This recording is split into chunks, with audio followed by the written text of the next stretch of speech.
पूर्व मंत्री और आरजेडी नेता श्याम रजक हमारे साथ हैं, इनसे बातचीत करेंगे। लेकिन शुरुआत करते हैं कल पूरे दिन जो घटनाक्रम हुई। जैसे इन्होंने जेडीयू का दामन छोड़ा, उसके बाद अब ये जेडीयू की आंखों में खटकने लगे हैं।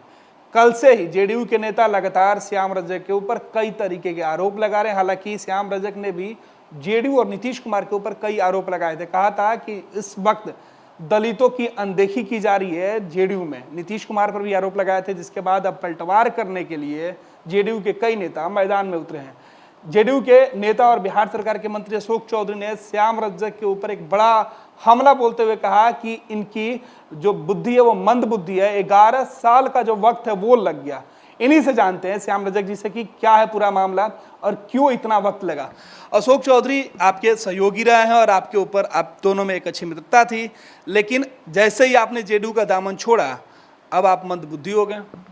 मित्रता नहीं थी, रिश्ता ऐसा है कि उनको कुछ भी कहने का अधिकार है, कुछ भी कहने का अधिकार है उनको, ऐसा रिश्ता है। और वो कुछ भी बोलेंगे तो मुझको तो स्वीकार करना होगा, क्योंकि मुझको घर में खाना भी खाना है, नहीं तो मेरी पत्नी नाराज़ हो जाएगी कि मेरे भाई पर कुछ कटाक्ष कर दिए। तो इसलिए मित्रता नहीं बल्कि रिश्ता। जहाँ तक मंद बुद्धि की बात है, मैं इस बात को स्वीकार करता हूँ, मैं मंद बुद्धि का हूँ, क्योंकि मेरे पिता ने और मैं स्वयं कपड़ा धो धो कर के आगे बढ़ा हूँ और सरकारी स्कूल में मैं पढ़ा हूँ। मेरी अर्थव्यवस्था इतनी मजबूत नहीं थी कि बड़े स्कूल में, बड़े निजी स्कूलों में लाखों रुपया खर्चा कर के पढ़ने का काम करूं। तो जो बड़े स्कूलों में पढ़ते हैं, बड़े सोच के लोग रखते हैं, और यही सोच रहा जिसके खिलाफ देश की आज़ादी के समय से बाबा साहब भीमराव अम्बेडकर भी लड़ाई लड़ते रहे, उसी सोच के अंदर मुझको मंद बुद्धि का कहा जा रहा है। तो मैं इसको सहर्ष स्वीकार करता हूँ, क्योंकि सरकारी स्कूल में पढ़ने वाला, गरीब स्कूल में पढ़ने वाला, टाट पर बैठ करके पढ़ने वाला, गांधी मैदान के मैदान में सोने वाला, रात बिताने वाला और अदालत घाट में नहा करके अपनी दिनचर्या बिताने वाला व्यक्ति मंदबुद्धि का ही हो सकता है।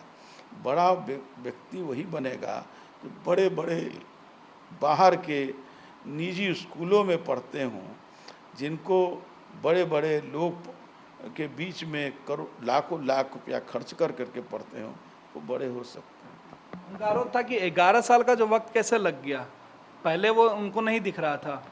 मुझे तो 11 साल लगा, और क्या क्या हुआ ये सारे लोग जानते हैं। उनको कांग्रेस को छोड़ने में कितना साल लगा और समझने के में भी कितना साल लगा, जिसकी बागडोर उनके हाथ में थी, कांग्रेस की बागडोर उनके हाथ में थी। जब कांग्रेस की बागडोर रहने के बाद भी वो कांग्रेस को समझ नहीं पाए और नीतीश कुमार जी के साथ चले गए, ये सब भांटगिरी है और कुछ नहीं है। कहा यह जा रहा है कि अब आपके ऊपर चुनावी मूड भी शुरू हो गया, तो लालू प्रसाद यादव और तेजस्वी यादव ने बड़ा दाव खेला और आपको बड़ी जिम्मेवारी भी दी गई है। देखिए, जिम्मेवारी तो मैं बिहार की जनता के लिए निरंतर करता रहता हूँ, और ख़ास करके आज का जो नौजवान है वो बेहाल है, बदहाल है, बेरोजगारी के आलम में वो बेचैन है, और अपने साथ जो धोखा हुआ है उस धोखा से वो बहुत ही आक्रोशित है, आतंकित है। तो और हर वर्ग के लोग, चाहे वो कोई भी हो, सब लोग आज अपने आप को लाचार हैं। उनकी लाचारी को जोड़ करके और सारे लोग मिल करके उस लड़ाई को लड़ना चाहेंगे। और तेजस्वी जी युवा चेहरा हैं, और युवाओं में जो सबसे ज़्यादा युवा मतदाता हैं उनका एक विश्वास जगा है, क्योंकि ये युवा तो और बिहार की जनता धोखा खाती रही है। तो धोखा खाने के बाद उनको लगता है कि ये युवा चेहरा में एक विश्वास जगा है, इसलिए उस विश्वास का उस नेतृत्व को आस्था है और नेतृत्व को लाभ होगा।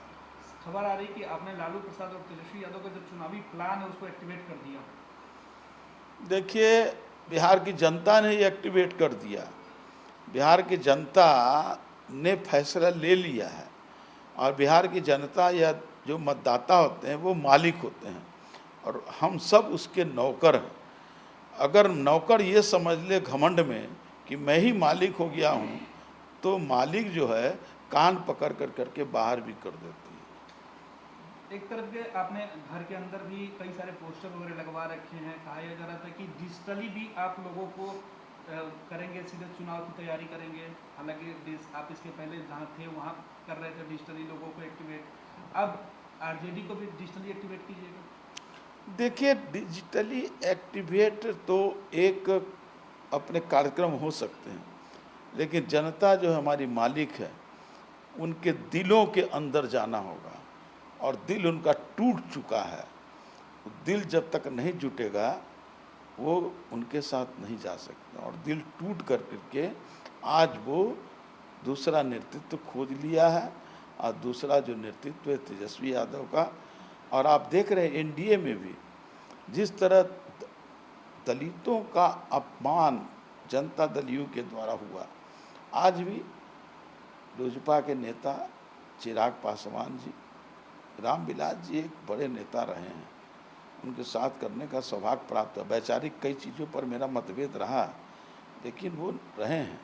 उनके सुपुत्र को भी ये कहना पड़ रहा है, और जिस तरह के सरफटौल हो रहा है, इससे बिहार की जनता समझ चुकी है, और बिहार की जनता को नेता लोग भी समझ चुके हैं, इसलिए इस तरह का फैसला ले लिए। एक्शन में कब से आइएगा? एक्शन में तो मैं बराबर रहता हूँ, मैं कोई चुनावी समय में मैं एक्शन में नहीं रहता हूँ। मैं अपने जीवन के जो 45 साल राजनीति में गुजारा है, मैं शुरू से एक्शन में रहा हूँ। मैं चंद्रशेखर जी का शिष्य रहा हूँ।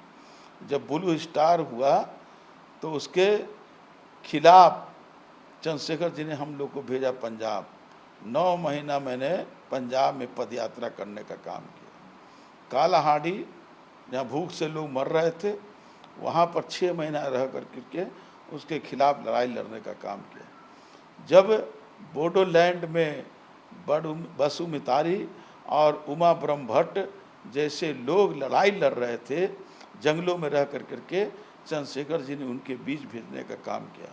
उसी तरह से बिहार में भी दलितों की लड़ाई जब हुआ, 2 अप्रैल याद कर लीजिए, विधानसभा में सबसे पहले सत्ता में रहते हुए भी मैं और हमारे साथ कई दलित जनप्रतिनिधि ने भी बेल में आकर करके उसका विरोध किया था, और वही खटकने लगा नेतृत्व को।